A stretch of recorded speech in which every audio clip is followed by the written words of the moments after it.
Now, they tried to convince you that this was isolated. They told you, it was misunderstood. They told you basically not to notice. But last night, Trump said the quiet part out loud. Roll it. Take back our country. Can you imagine? They stole $18 billion. That's just what we're learning about. That's peanuts. In California is worse. Illinois is worse. And sadly, New York is worse. A lot of other places. So we're going to get to the bottom of all of it. It was a giant scam. Other than that, we're going to have a great new year. Actually, I view that as a reason for a good year, because we're going to get to the bottom, but we're going to get that money back. It's all coming back. So I want to just do something very special. Take back our country. Can you imagine this? 18 billion. Not maybe, not allegedly, not we're still checking, none of that. Trump didn't just whisper that, man. He didn't soften it at all. He said it was worse in California, worse in Illinois, and worse in New York. Oh, I felt like someone was calling on my forehead. But, if I translate that for y'all, Minnesota wasn't the crime. Minnesota was the receipt, if you will. And when the receipts show up, so does accountability. So we're going to keep going. Because, here's how this wasn't just talk. And fake daycares to siphon millions of taxpayer dollars over the past decade. Any dollar stolen by fraudsters is stolen from those children. Yesterday, I spoke directly with the director of the Minnesota Child Care Services Office. She could not tell me with confidence whether those allegations of fraud are isolated or whether there's fraud stretching statewide. In addition to all of the federal investigations taking place, Congress is also now digging into these allegations of fraud. Today, and fake daycares to siphon millions of taxpayer dollars. Man. I know we do a lot of, joking around and all that, but the court has been, the babies being affected by this, and parents taxpayers being duped.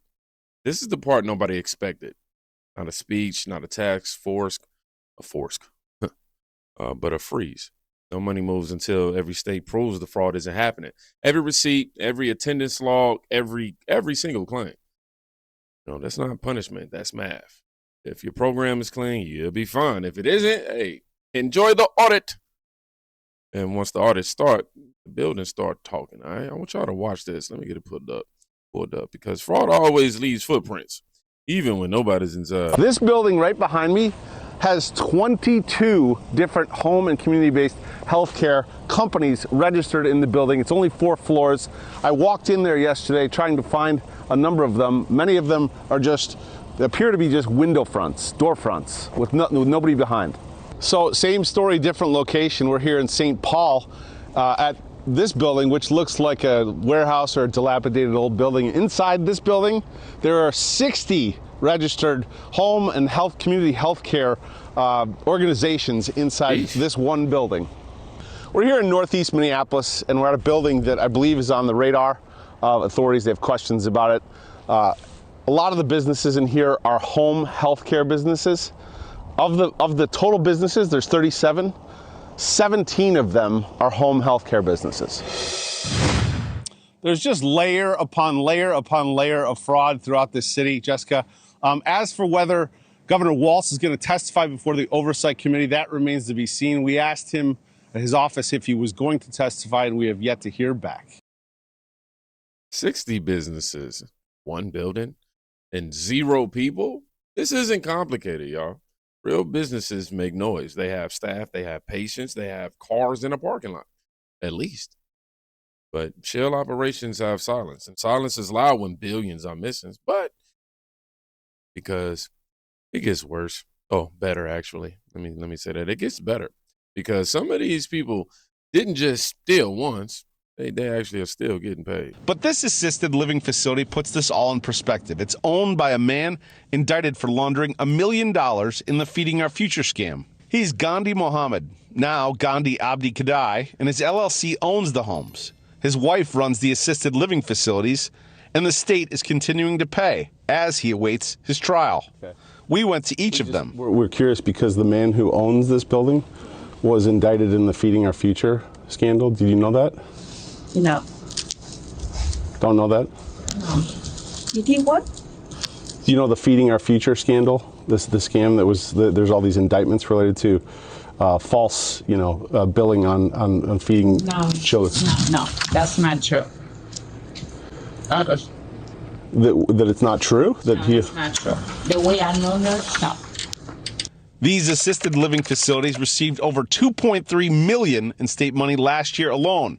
A Minnesota Reformer article says he has been paid a whopping $49 million since 2016. How is it possible that this person who's been indicted in Feeding Our Future also is still collecting checks from the state, running these assisted living centers with his wife? I honestly have no idea. It seems like the most basic due diligence would have been to run a check of all the people indicted in Feeding Our Future and then make sure they're not getting paid from other state programs. And at least in this case, and I've heard perhaps in others, they didn't do that.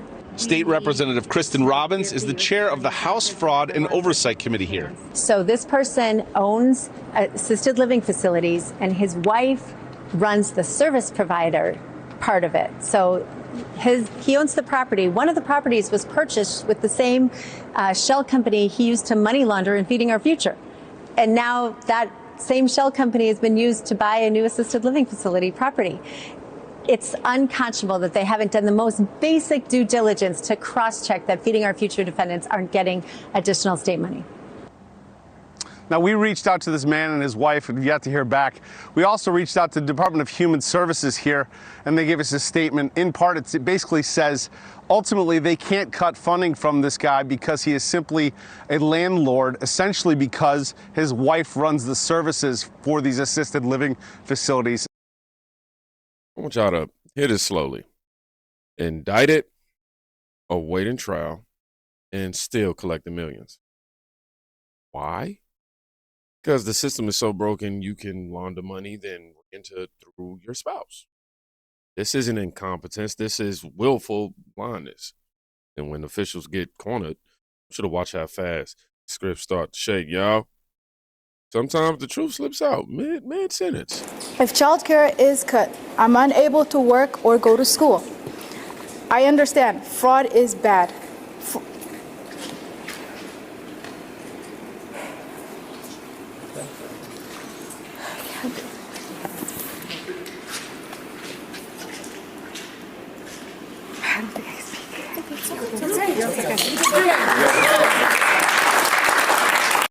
If childcare. Whoa. I understand fraud is bad, she says, then on pause. That wasn't confusion. That was a realization right there. That was the moment the talking point collided with reality. And while regular people are catching on, legacy media is doing what it does best. Pretending you don't notice. Don't believe me? Hold on, I got you. Hold up. Let me queued up. Let's talk about the people who swear they're here for you. A lot has changed since the first person sat in this chair, but for me, the biggest difference is people do not trust us like they used to. And it's not just us, it's all of legacy media. And I get it. I get it because I've been hearing about it from just about everybody for more than 20 years as I've traveled America on this assignment or that. My mom's neighbors in West Virginia, my own neighbors in New York City, thousands and thousands of conversations in between. Sometimes people want to talk to me about our coverage of NAFTA or the Iraq War. Other times it's all about Hillary Clinton's emails or Russiagate. Or more recently, COVID lockdowns, Hunter Biden's laptop, or the president's fitness for office. The point is, on too many stories, the press has missed the story because we've taken into account the perspective of advocates and not the average American. Or we put too much weight in the analysis of academics or elites and not enough on you. And I know this because at certain points, I have been you. I have felt this way too. I felt like what I was seeing and hearing on the news didn't reflect what I was seeing and hearing in my own life, and that the most urgent questions simply weren't being asked. So here's my promise to you today and every time you see me in this chair. You come first, not advertisers, not politicians, not corporate interests. And yes, that does include the corporate owners of CBS. I report for you, which means I tell you what I know, when I know it, and how I know it. And when I get it wrong, I'll tell you that too. It also means I'm going to talk to everybody and hold everyone in public life to the very same standard. After all, I became a journalist to talk to people. I love talking to people about what works in this country, what doesn't, and not only what should change, but the good ideas that should never change. I think telling the truth is one of them. I'm Tony DeCopel, the anchor of the CBS Evening News. Oh, wow. Hold me to it. They say they're ready to tell the truth. We report for you. Except when the story is inconvenient. Except when the receipts don't match the narrative. Except when the independent reporters do the job first, right? Then suddenly it's about motives and not money. Then suddenly, you want to do that. Funny how trust becomes a marketing slogan right when it's gone. Right? Let's talk about local leadership, because that's even worse. Because when the damage is undeniable, apologies, they start flying. The Somali community here in Minneapolis has been welcoming and has shown love towards me, and I appreciate it. Over the last 3 years, we have been working together to try and address some of the real serious problems that we have in our community. We have to be honest at times with the problems that we're having in our community, and we need our community to help us fix those problems together, because it's real and it's serious. At the same time, if people have taken anything that I have said out of context in a way that's caused harm, I apologize and I'm sorry for that, because that's not my intention at all.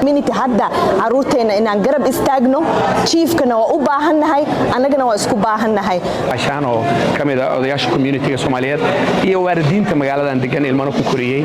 The Somali community here in Minneapolis has been welcoming and has shown Billions gone, and the apology is for ding hurt feelings. Really?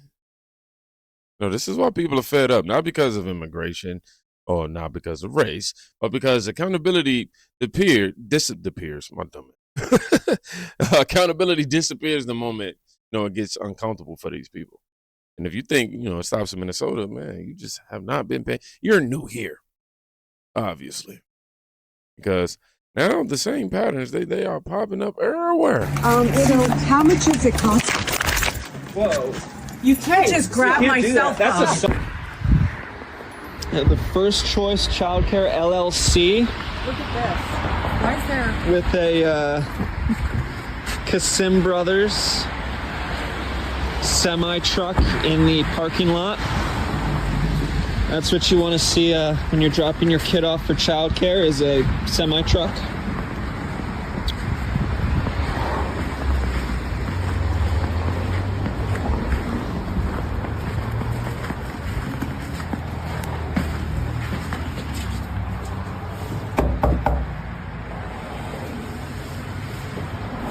See if we can it's locked. Yeah, which makes sense. I mean, Yeah, it should be locked, yeah. Most daycares I've been to, they are locked. Legally, they should be, you would Yeah. think. Protect the kids. Yeah.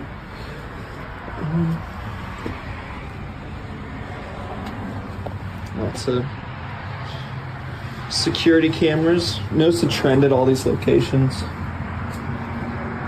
Camera up there, camera over there. I'm ringing the doorbell. I don't think I hear anybody in there though. There's no cars in the parking lot, so They're open 7 days a week though, and there's no signage to say it's closed. today. So there's, and then this is kind of the neighborhood you're looking at. Next door. Oh, we have another daycare center right next door. Oh, that's great. Bright Futures. So I guess we can just, oops.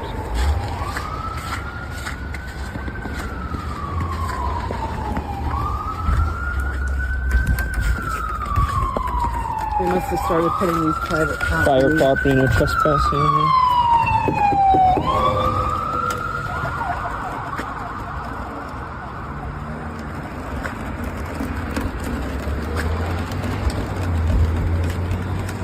This one also has camera up there.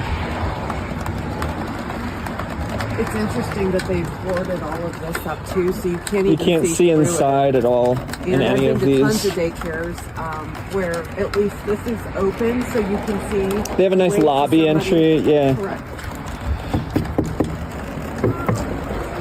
Hi, I was wondering, are you open today?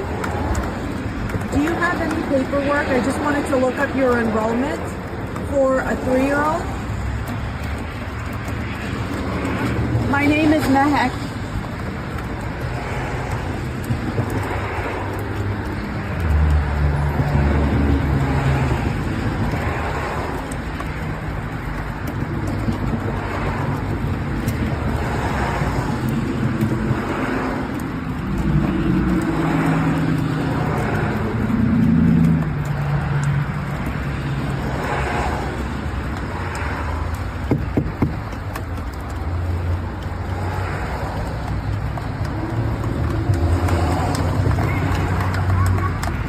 I'm sorry? Am I what? You're going to send somebody? No.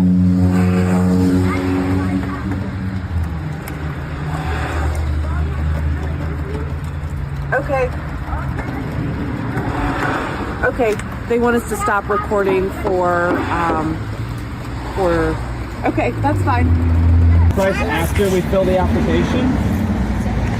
So how much does it cost? I don't understand. What is it? Like, what's Just the asking weekly how much it rate? costs to go to daycare here. Thank you.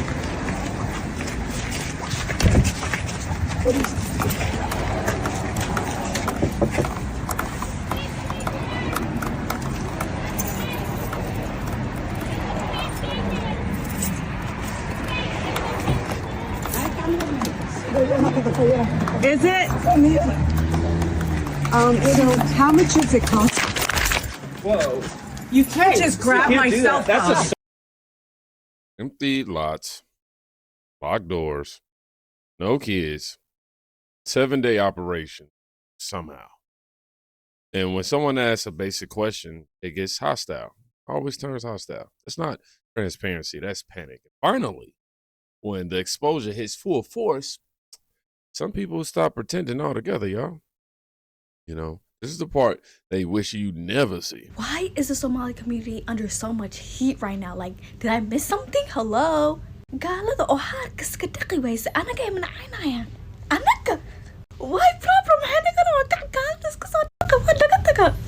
And this is all low-key, red Minnesota. Why is that not anyways? Why would you get caught? You scammed the government, cool. Why? Why? Oh my God, the F I don't get that period. Now the galas are turning on us and they're questioning the legitimacy of all Somali businesses. Now this is horrible PR for us, but first of all, it's cool when they do it. It's a problem when we do it. Fuck.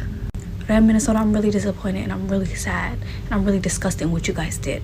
Like that durten, I didn't know shaky. I didn't know what I'm eating. I didn't joke lahay. Spelling mistakes more but lahay. Yeah. Why is the Somali community under so much? That right there, that's not fear at all. That's contempt. And it answers the questions everyone's been asking. Why did this go on so long in the first place?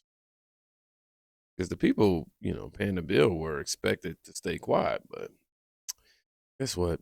Not anymore. This isn't about one state. This isn't about one community. It's about a system that assumed you wouldn't check. Trump didn't start this. The receipts actually did. And now, now that the lights are on, there's no putting this back in the dark. So if you made it to the end of this video, I want you to write in the comments, check the receipts. Yeah. Y'all be safe. Go check on a friend today. You can quite literally be safe. Peace.